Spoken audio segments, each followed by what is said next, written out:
Hello, friends and enemies.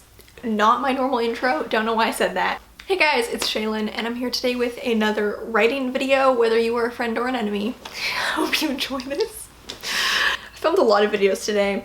I'm in a weird mood. Okay, today I'm filming this early December, but it's probably not gonna be posted for a couple weeks. Today I wanted to do a sort of yearly wrap-up video. I am gonna do a video where I check in on my 2019 goals, see how I did. Spoiler alert, very well. Set my expectations low, was able to therefore meet them. I did this a couple years ago, and I wanted to talk about things I learned about writing in 2019. I didn't do this last year. I guess I didn't learn anything in 2018, but I did this for 2017, and they were a bit simpler then.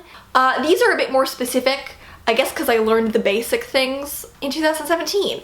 These aren't really craft things. They weren't craft things in 2017 either. These are like things I learned about my personal writing process and how I approach writing. I'm not gonna be like, so one thing I learned in 2019 was to cut adverbs. Like, that's not what I mean. I mean things I learned about how I approach writing and what works for me. Let's have a chat. So the first one that I wrote down is probably the most obvious one. Technically, I did start this last year, but I think it's solidified for me this year, and that's that I am a discovery writer. I am not an outliner.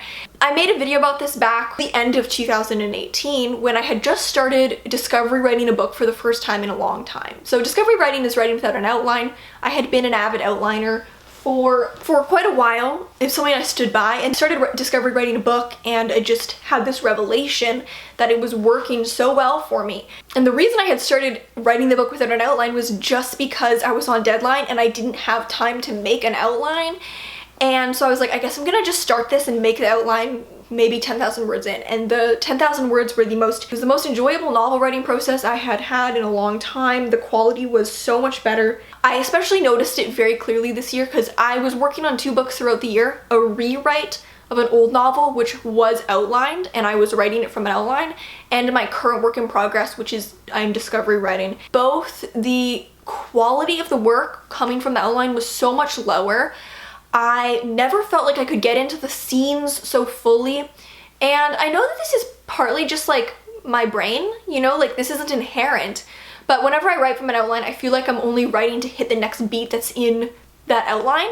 Like there's such a defined, foreseeable route and endpoint that I feel like I rush it so much. I was always lacking description. It just never worked. It felt so, it's just not natural for me. It's not organic. And this is how I am in life, you know? I'm a person who tends to approach things based on my intuition.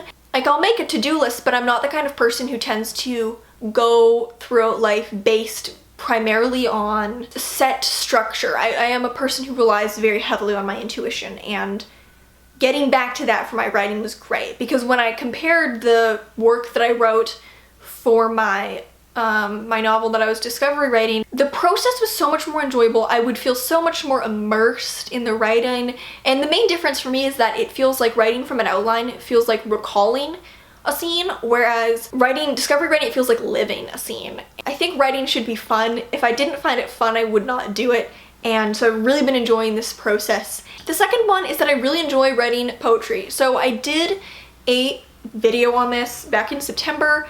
It's called like my journey with poetry as a fiction writer. I'm still super new to poetry.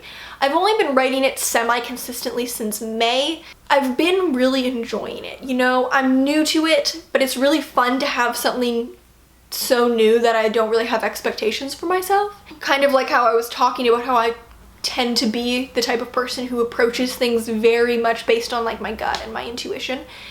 I feel like poetry is something that really works well with like my personality, I guess. It's really nice to sometimes just start writing something based on an image and like see where it goes without worrying about like narrative and being very free with it. I feel like I found a solid enough footing in process that it's something I want to keep doing and will continue to do. The next one, I guess this is somewhat craft related. It's not like a thing I learned how to do, but it's that I really enjoy writing in first person retrospective. This is interesting. So I have talked a lot before about the fact that I don't think it's good practice as a writer to have a default point of view. I think point of view is very like circumstantial, and rather than just going to your default and being like, well, this is the one I like, you know, think about it. What will benefit the story the best. But first person retrospective was a point of view that I'd never really written in much. Because I hadn't written in it much, it was hard for me to see the benefits compared to, say, first person present tense, which was very natural for me because I wrote in first person present tense for a long time as a teenager. You know, I started writing first person present tense when I was 13. Post YA is that point of view.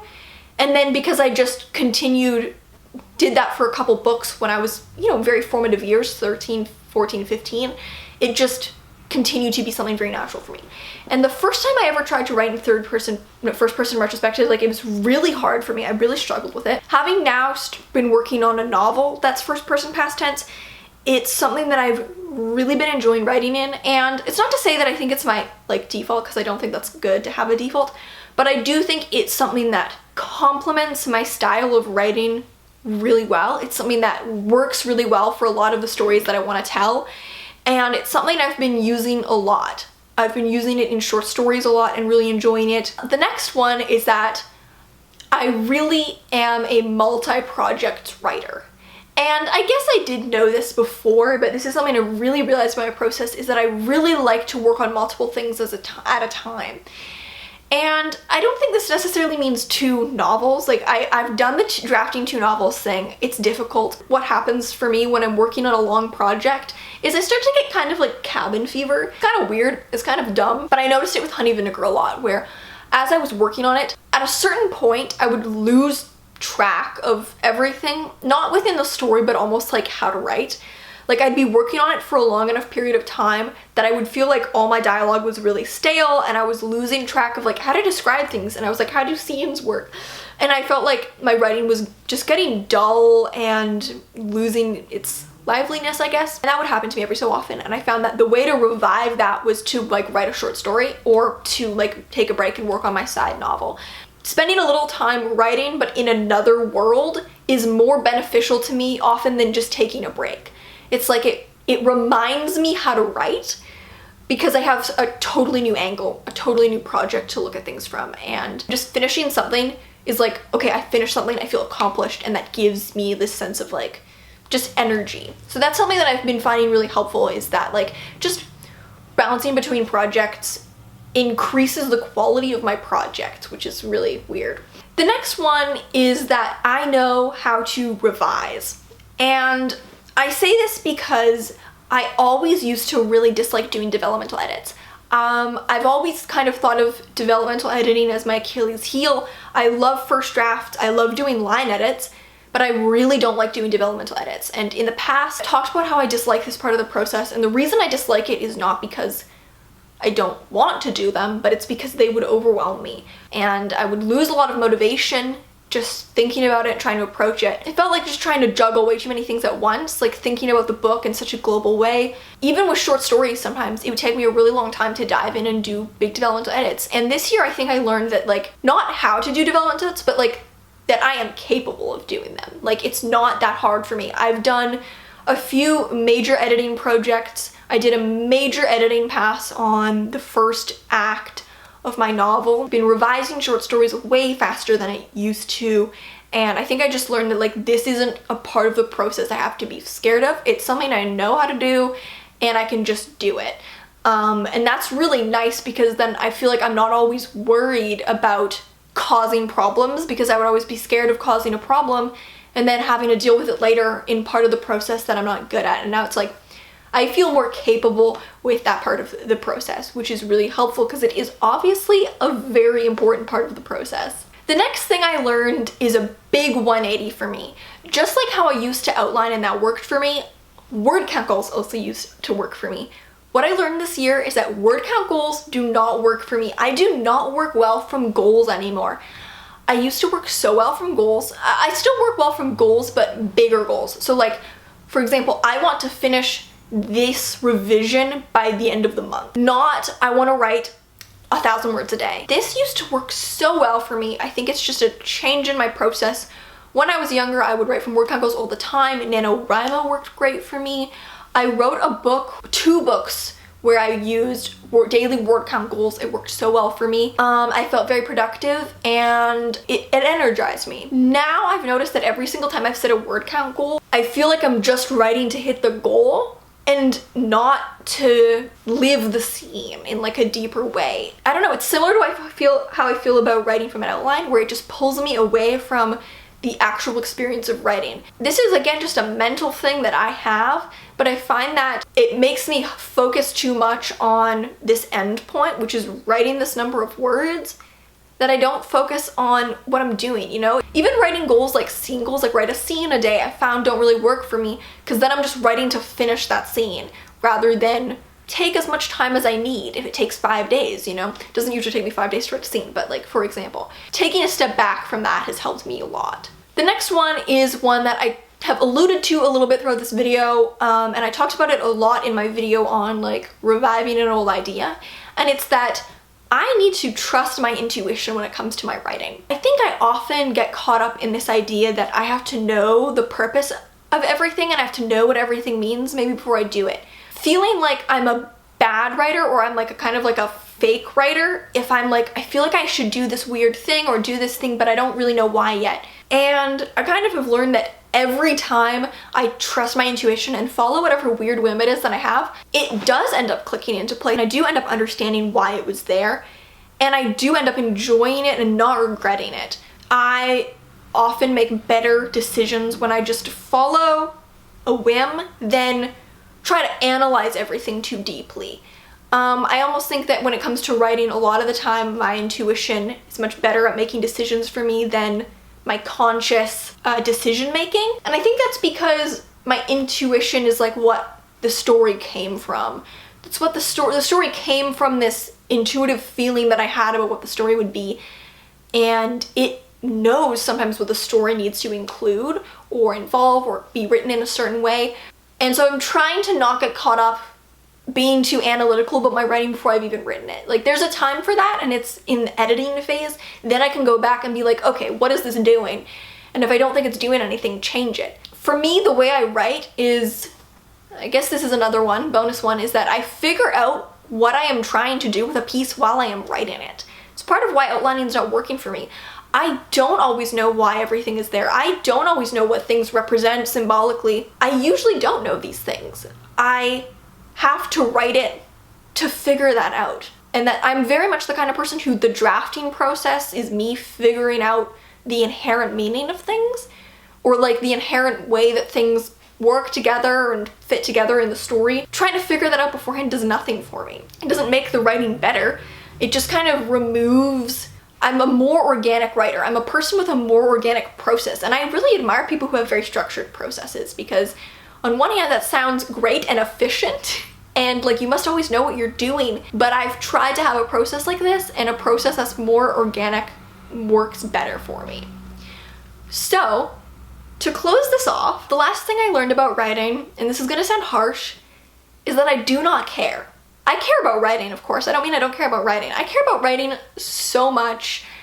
I basically, since I was young, 10 years old, knew that writing was what I wanted to do with my life. It's what I wanted to dedicate my life to. It was the most important thing to me. It's not that I don't care about writing. I care about writing so much, but it's because I care about writing so much that I've decided that I do not care about what other people think. I do not care about what other people might think about my work or my process. I do not care what other people think I should be doing. I have reached a point of giving zero fucks about anything, and it is freeing. It is beautiful. I'm making decisions now based on what I want the story to be. I used to write based on other people. In a lot of ways. I would write projects because I felt indebted to them, because I'd talked about it publicly. I would have a process that I felt was acceptable. I would do things because I felt people would want me to do them. Once I did a whole beta reading round, because people kept asking me to do one, I did not feel ready to do that beta reading round. I did not feel ready to send the book to beta readers, but people asked me so often, and I felt like if people kept telling me to do it, it's what I must do. And I would do so many things because I felt like it's what other people wanted me to do. And even in the content of my book, thinking about how other people would be experiencing it, I'd be like, okay, well, what will people think when they get to this part? What will they think about me? What emotions will they be feeling? Let's do this because I think it's what people would want. Wish I could say that writing was a selfless act for me, but it's not. I don't write because I think the world will inherently enjoy my stories and I must gift them to you. I don't feel that way. I don't write because I think other people will enjoy my work and therefore my goal is to make other people enjoy my work. I write because I enjoy my work, because I enjoy the process of writing, and the best thing I could do with my life would be able to make money off the thing I enjoy the most, which is writing. It's way more fun if I literally just make decisions solely based on what I want. Obviously, I take feedback, but I take the feedback that fits what I want. You know, if I get a piece of feedback and I'm like, that doesn't fit what I want this to be, I'm not gonna take it. But very often I get a piece of feedback that's like, oh, this makes what I was trying to do better. This isn't to say don't take feedback. Feedback is so important, but the way I take feedback is based what I want. I know there are people out there who might think that as writers, you should be thinking about the reader and you should be writing for the reader, and there are writers who should probably think about the reader more, but I truly enjoy writing so much more when I just write what I want to write and I write how it's best for me and I just don't care. Not caring is legitimately the single best thing that has ever happened to me as a writer. So that's all for this video, you guys. I would love to hear what you learned about writing this year, no matter what it is. I hope you guys had a good year. I had a pretty solid one. It's been a good time. So thank you guys so much for watching. If you have any questions, you can always send me an ask on Tumblr, and I'll see you in another video.